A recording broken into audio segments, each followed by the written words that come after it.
Meet Calvary and Abigail Adamutsi. They live in a suburban neighborhood on the outskirts of Accra, Ghana, called Oyarafa. It's a neighborhood of the poor and the wealthy, where there is no access to public education. When they arrived 10 years ago, God called them to start a school, a church, and perhaps a clinic.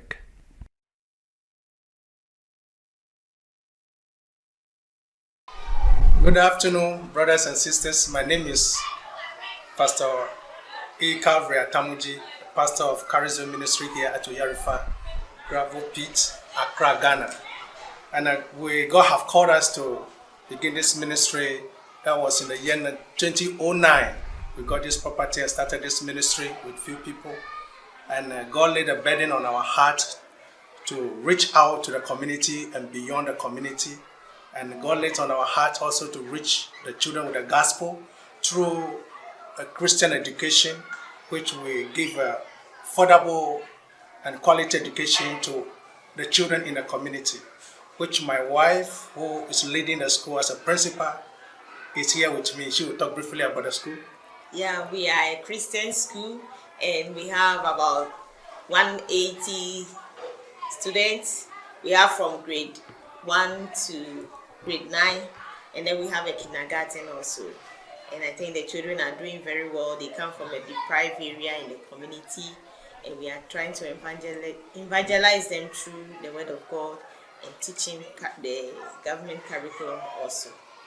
And we have they have sat for government examination for 3 consecutive years with 100% passes. And we also we are starting a ministry in 2 communities where we preach the gospel. One community is called Amahia and the second community is called Ayikuma.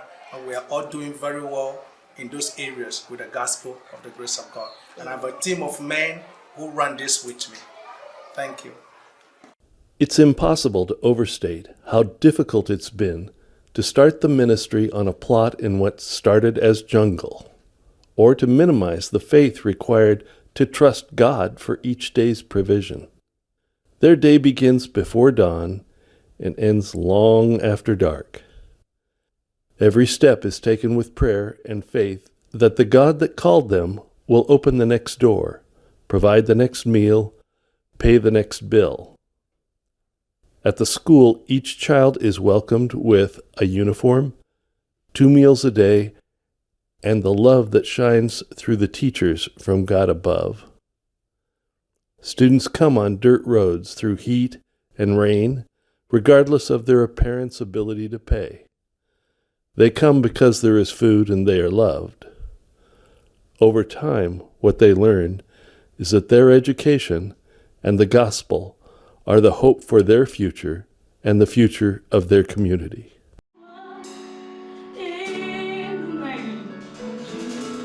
Almost 10 years after they started, Calvary reached out to the mentor he met as a teenager. The bond grew between our church and theirs when Steve Stratus and Gary Rodmacher went back to Ghana. In 2019, after hearing about their challenges, Sisters Community Church began to send support. At first, it was to help them with past due teacher salaries and registration fees. Then we helped them record the title to their property, get internet access, and started working on a way for them to become self-sustaining.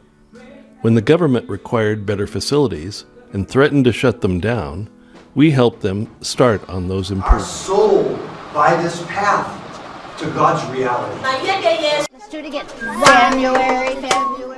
Gary felt God's call to return to Ghana and was there in the spring of 2020 for 3 months.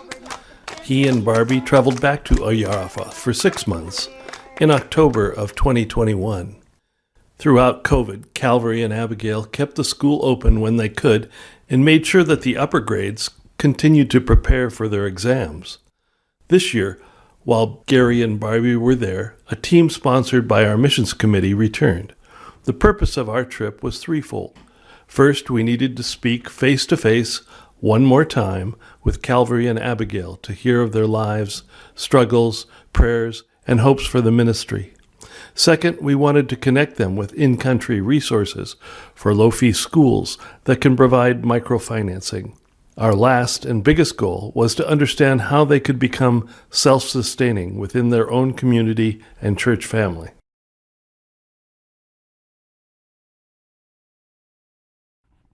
It is a documented fact that schools like this one are the only hope for primary education in Ghana.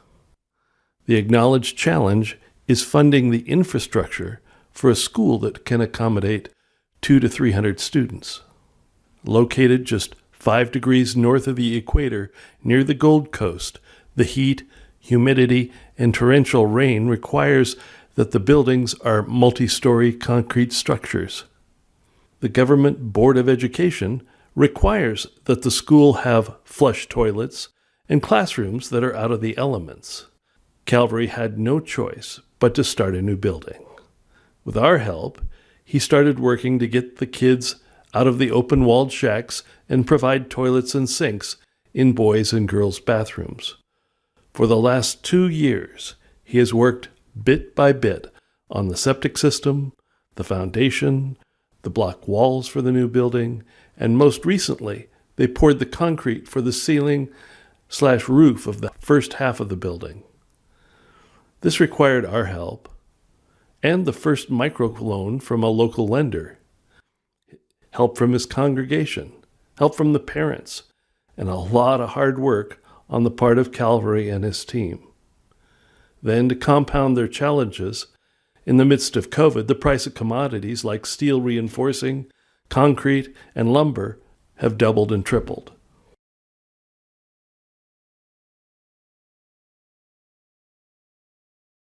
During our brief visit, we were able to connect them with in-country financial advisors that will continue the microfinancing cycle of subsidized loans, building, reporting, and payback. We believe that this is the path that will result in their sustainable growth. However, we also found that they needed a bridge to help them finish the first floor of their new building and cover expenses during the rainy season. Until the building is finished, their tuition fee schedule remains depressed. While the 2 meals a day they feed the kids gets more expensive every day.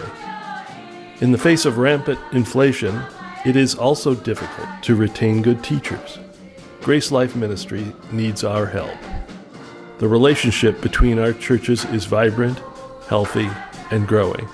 As they spread the gospel in the school, their church, the community, and the area, we can walk with them and share in God's blessings.